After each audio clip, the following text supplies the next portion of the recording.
Assalamualaikum warahmatullahi wabarakatuh. Saya Bayu Romi, NIM 2240021 ANI.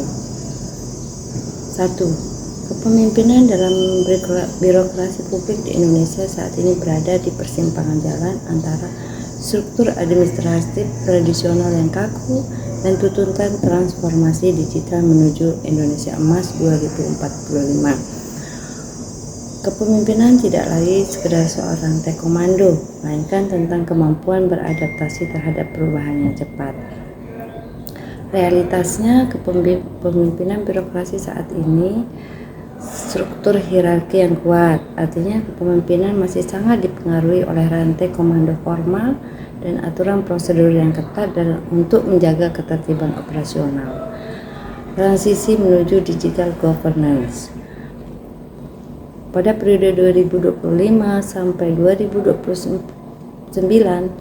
pemimpin diharuskan pada perwujudan pemerintah yang kolaboratif dan berintegritas pada tata kelola digital berkualitas. Gaya kepemimpinan yang beragam. Di lapangan masih kita temukan berbagai macam gaya kepemimpinan, yakni paternalistik, mengayomi namun dominan, dan dorongan ke arah kepemimpinan demokratis yang lebih terbuka pada ide bawahan. Tantangan utama di tahun 2025. Tantangannya: 1. Masalah KKN. KKN menjadi sorotan terbesar yang mengikis kepercayaan masyarakat. 2. Transformasi digital. Pemimpin dituntut memiliki digital leadership untuk mengatasi kesenjangan akses teknologi, ancaman keamanan cyber, dan intervensi politik. Terutama di tingkat daerah, ASN sering menghadapi tekanan politik dari kepala daerah atau aktor politik lain yang dapat mengganggu profesionalisme dan sistem merit. Kesenjangan kualitas SDM, perlunya peningkatan kompetensi aparatur agar selaras dengan kebutuhan teknologi modern dan pelayanan publik yang lebih humanis. Nomor 2. Gaya kepemimpinan otoriter. Pemimpin memegang kendali penuh, mengambil keputusan dilakukan secara sepihak, dan menuntut kepatuhan mutlak pada aturan. Pengaruh terhadap kinerja. Positifnya, sangat efektif dalam situasi krisis atau darurat, seperti penanggulangan bencana, di mana keputusan cepat diperlukan tanpa perdebatan. Negatifnya, seringkali mematikan kreativitas pegawai, menciptakan lingkungan kerja yang kaku, dan menyebabkan tingginya tingkat stres yang berujung pada penurunan motivasi jangka panjang.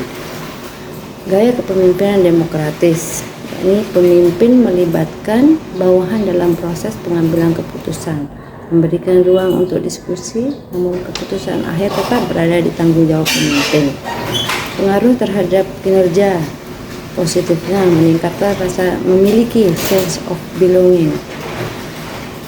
Hal ini menghasilkan solusi yang terbaik bagi organisasi. Negatifnya, proses pengambilan keputusan cenderung agak lama karena adanya tahapan musyawarah untuk mengambil keputusan. Gaya kepemimpinan yang partisipatif.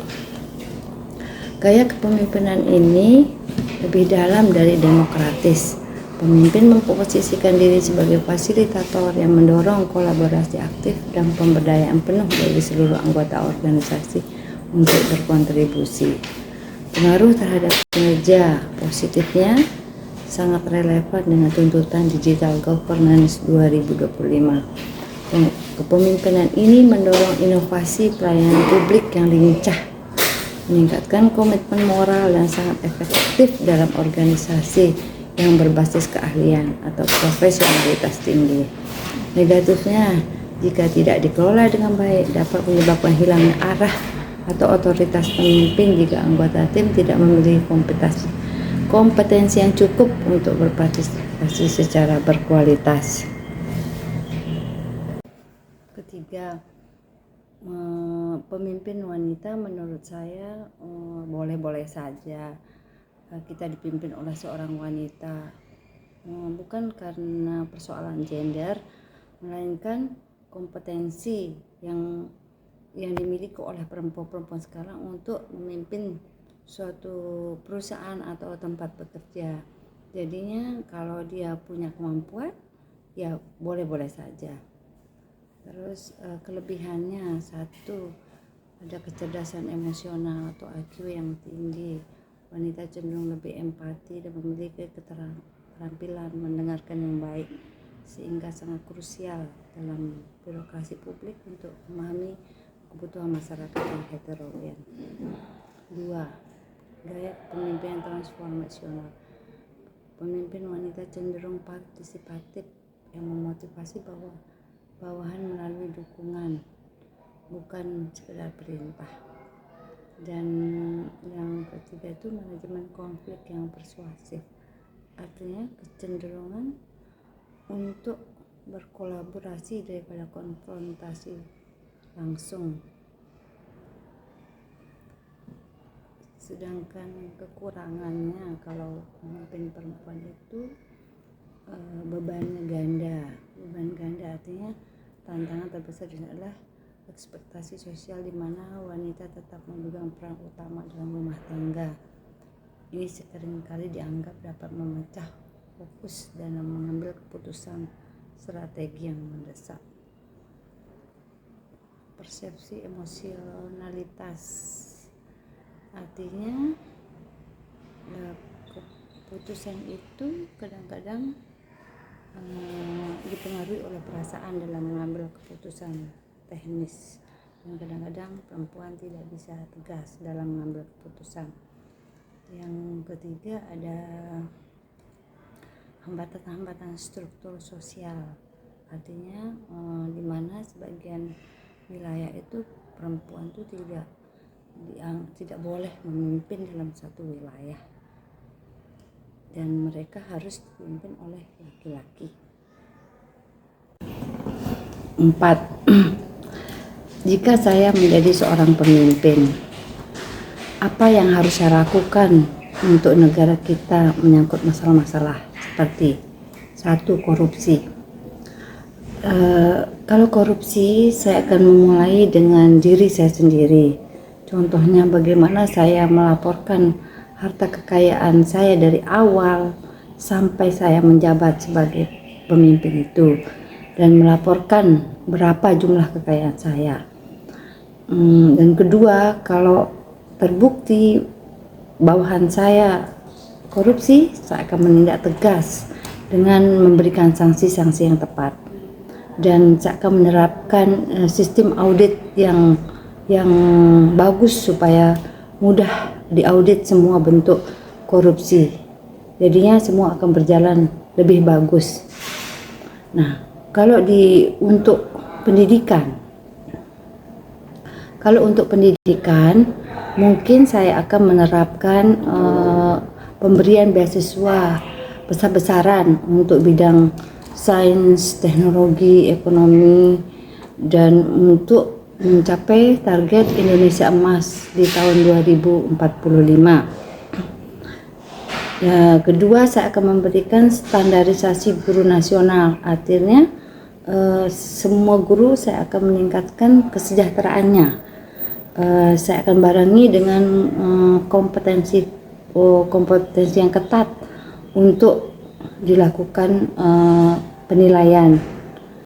Dan yang ketiga itu ada infrastruktur digital sebagai hak memastikan internet cepat dan perangkat digital tersedia di setiap sekolah sebagai fasilitas dasar agar siswa di pelosok memiliki akses materi yang sama dengan siswa di kota-kota besar. Kemudian di bidang ketimpangan sosial, saya akan melakukan reformasi agraria dan akses modal supaya mempercepat redistribusi lahan produktif bagi petani kecil dan mempermudah akses KUR tanpa agunan yang rumit melalui integrasi data kependudukan. Kedua, saya akan membangun balai latihan kerja modern yang bekerja sama dengan industri global supaya mendatangkan investor-investor asing untuk melatih penduduk-penduduk atau pemuda-pemuda untuk bisa berkembang keahliannya. Mungkin dan yang ketiga itu saya akan membuat jaring pengamanan sosial atau data-data sosial yang tepat sasaran dan tidak ada yang pun rakyat atau penduduk yang terlewatkan, yang kurang mampu mengenai data-data tersebut, karena saya akan memberikan bantuan yang cocok buat mereka. Nah, sekian mungkin itu saja dari saya. Wassalamualaikum warahmatullahi wabarakatuh.